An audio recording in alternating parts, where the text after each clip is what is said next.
and Rose happy. So are a lot of Knicks fans. They're up 2-0. And New York is now just 2 games away from the NBA Finals. And so far, this series has been dominated by this guy, Jalen Brunson, but in different ways. After dropping 38 points in Game 1 last night, Jalen Brunson played the role of distributor and dropped a career-high 14 assists. It was the most assists in a playoff game for a Knicks since Charlie Ward dished out 14 in May of 1998. I'm here with Jay Will. Jay Will, take us through the tape and show us the impact that Jalen Brunson made last night. Well, it's important to geek out on these sessions. It's not always the initial pass. It's always the hockey pass as well. I'm going to show you why Jalen Brunson is so good at giving the ball up early in these games.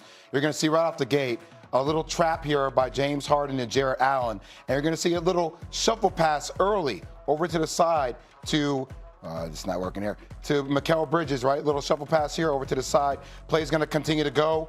Play's going to go. He's going to kick the pass. And as the pass goes over, this is the rotation I want everybody to watch. Okay. So you're going to have Mitchell Robinson down here. He's going to drive towards the rim, okay? You're going to have Evan Mobley. He's going to take on this experiment right here, meeting him there. And then these players here from the side, they're going to go back. They're going to go back. And look at the rotations. The player to pay attention to right here is Jarrett Allen. Who is Jarrett Allen guarding? Jarrett Allen should be rushing all the way back to get here to guard the likes of Hart in the corner. But as the play develops, watch, you're going to see it goes. Boom, he gets down. What do we see? We see 1, 2 players right here, 1, 2 players right there, and everybody else is home. You're going to see him home, and he's on the ball. And what does it leave? It leaves a great shooter right here in the corner, we said before, a guy that can knock down the shot, 41% from the three-point line throughout the course of the regular season. These are how these plays break down all the time. Next play. This is what guards' dreams are here, okay? A guard's dream.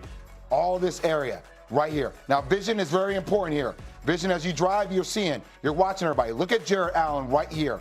Jarrett Allen sees his space.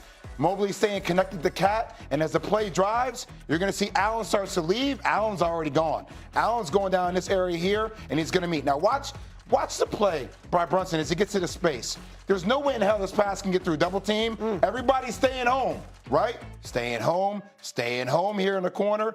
Right? Everybody, he's right here in the corner. He's staying home here. But the vision, you're going to see him to look through here, this gap right here to found Josh Hart, who's open once again. How does he even get that pass through? No active hands. Josh Hart's hands are ready. Boom, knocks out another shot. Last play, you're going to see. This is something that keeps blowing my mind. Why he's in drop coverage. By the way, Wendy and I talked about it. You never see a guard in drop coverage. If anything, a guard should be up here ready to switch, but he doesn't. Anyway, he's in drop coverage, ball plays. Now, the people think when you are in drop coverage, you stay. Come on, Pete. You stay here and you allow him to get back here defensively to protect the rim. James Harden doesn't do that. He leads early. Turns the corner. Jarrett Allen, once again, comes over from the weak side like he's always done, and you already see it. You already see the vision that's already going to happen here as the play develops. You're going to see him get into this lane here, and it's going to be a quick kick over here to the corner. And as these plays happen over and over due to their lack of rotations, everybody else stays home. Look at Fat Joe. He's so happy right there. That's it. That's knocks down the shot. I mean, it was play after play after play where they stayed off him. They got him into rotation. Jalen Brunson either get the ball up early or he made the initial pass and knocked down the 3. An 18-0 run in the second half. 26 points for Josh Hart, a career playoff high. Take a listen to Josh Hart talking about his stats after the game. You know, I just try to go out there and just play my game. I'm never a huge analytics guy. You know, at a certain point, they're a lamppost or a drunk person. You can lean on them, but it won't get you home. So at a certain point, you got to have a good feel for the game. Oh, my God, bro. Get a poetry magazine.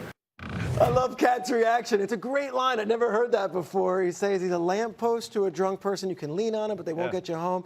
Alan, what was your response to Josh Hart's performance last night? No, he was fantastic, but you have to, the rest of that goes. Coach Cal, talk about it. Cat said, well, you know, I played for John Calipari. He didn't say things like that. And then Josh Hart said, you didn't go to school. That's pretty good. So Cat had no answer for that one. But the Josh Hart performance is a great example, though, of, and it's something that Wendy was talking about, is what this team's about, how they can beat you in so many different ways. And it is, I think, you know, this is when it all starts to come together, going through losses that they have gone through as a core, as a team. And there's a selflessness that they've all talked about. Josh Hart, after game 1, when he sat for the end of that game because he wasn't making shots, his confidence wasn't there. They played Landry Shamet, and he said, yeah, it sucks to not play, but I'm a servant to these guys, and I can't be selfish about this. Whatever helps the team win, that's what matters most. He's one of the voices. He's one of the leaders in that locker room. Him saying that, Jalen Brunson, when they were asking him about, most star players, when they're told to get off the ball, they don't like to do that. And he said, one, I'm not a star. Two, I just want to win. When your leaders are saying those things, everybody else in the locker room has to follow. And that's really what's been going on with this team. The Cavs find themselves in a 2-game hole. On the other side of things, Kenny Atkinson was asked about his performance, and here's what he had to say. He's not complaining about it to me, but I, did see him, trying to work through it. Probably some stiffness, but I asked him if he wanted to come out in the fourth quarter, and he's like, I'm fine. So I think he's fine. So Donovan Mitchell he had a little tweaked ankle, it seemed like. He was hobbling a little bit. That's why they asked him about it. Wendy, what's your response to that? Yeah, he clearly wasn't 100%, but I just want to point out that he still played 40 minutes. He still had 26 points, which was the high in the game. He still got to the free throw line 9 times.